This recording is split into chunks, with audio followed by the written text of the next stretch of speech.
राजस्थान के रेतीले टीलों के बीच बसा था एक छोटा सा गांव, भेरूगढ़। दिन में यहाँ सब कुछ सामान्य लगता था।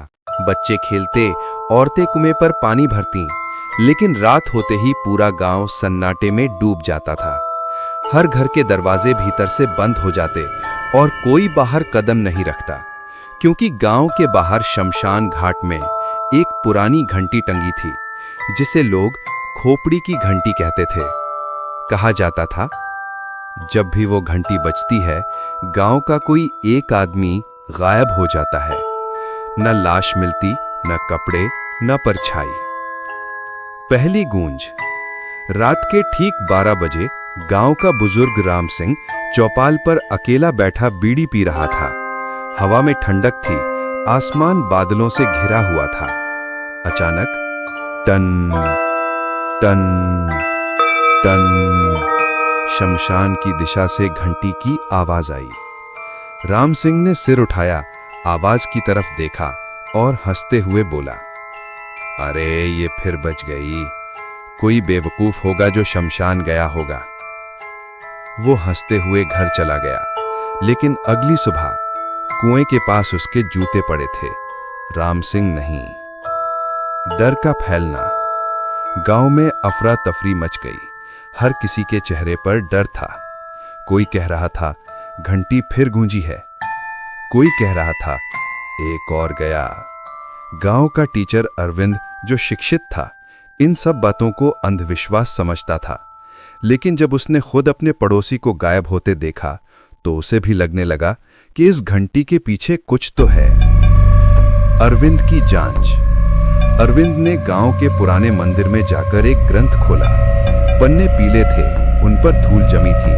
वहां लिखा था, शमशान की दक्षिण दीवार पर टंगी खोपड़ी की घंटी हर 100 साल में 5 बलिदान मांगती है।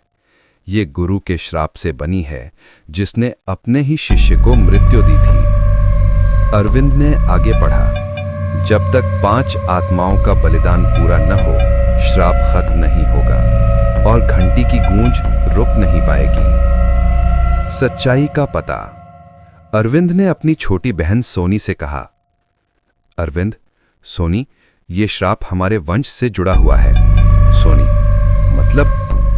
अरविंद, सदियों पहले हमारे पूर्वज राजा वीरमदेव सिंह ने अपने गुरु को धोखा दिया था। उसी गुरु की खोपड़ी से ये घंटी बनी है और अब श्राप हमारे ही खून से पूरा होना है।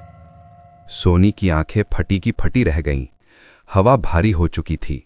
शमशान की ओर से हल्की लाल रोशनी झिलमिला रही थी। शमशान की रात। रात के 12 बजे अरविंद, सोनी और गांव का हवलदार ठाकुर मशाल लेकर शमशान पहुंचे। वहां राख उड़ रही थी। हवा में एक अजीब सी बदबू थी। दीवार पर टंगी थी वो खोपड़ी की घंटी, जिसके ऊपर लिखा था, कर्म की गूंज से कोई नहीं बचता। अरविंद ने हाथ बढ़ाया और घंटी को छू लिया। घंटी ठंडी थी, लेकिन खोपड़ी गर्म धड़क रही थी, जैसे उसमें जान हो। अचानक टन टन टन टन घंटी अपने आप बजने लगी। धरती हिलने लगी, चारों तरफ राख उड़ने लगी। सोनी चिल्लाई, भैया भाग चलो। आत्मा का प्रकट होना। राख के बीच एक छाया उभरी। चेहरा नहीं था, बस 2 लाल आंखें और भारी गूंजती आवाज। आवाज, तेरे वंश ने गुरु का खून बहाया था। अब समय है 5वां नाम पूरा करने का। अरविंद, कौन हो तुम? आवाज, मैं वही जिसे तेरे पूर्वज ने धोखा देकर मारा था। अब इस घंटी से मेरा अधूरा श्राप पूरा होगा। सोनी कांपते हुए पीछे हट गई। अरविंद ने हिम्मत से कहा, अगर मेरा बलिदान इस गांव को मुक्त करेगा तो मैं तैयार हूं। बलिदान। अरविंद आगे बढ़ा और घंटी के नीचे खड़ा हो गया। उसने आंखें बंद की और कहा, ले ले मेरा नाम, खत्म कर ये श्राप। घंटी जोर से बजने लगी। धूल का तूफान उठा, आसमान लाल हो गया। सोनी चीखती रही, लेकिन अरविंद गायब हो गया। बस उसकी आवाज गूंजी, सोनी, डर मत, अब ये गांव सुरक्षित है। और फिर सब शांत हो गया। सुबह का सन्नाटा। सुबह गांव में शांति थी। शमशान की दीवार खाली थी, घंटी गायब थी। गांव वाले बोले, श्राप खत्म हो गया। सोनी ने आसमान की तरफ देखा और धीरे से कहा, भैया अब तू चैन से रहना। लेकिन उसी शाम जब सूरज ढल रहा था, गांव के स्कूल की छत पर टन की आवाज आई। अरविंद के पुराने क्लासरूम की खिड़की में वही खोपड़ी की घंटी टंगी थी, धीरे धीरे हिलती हुई।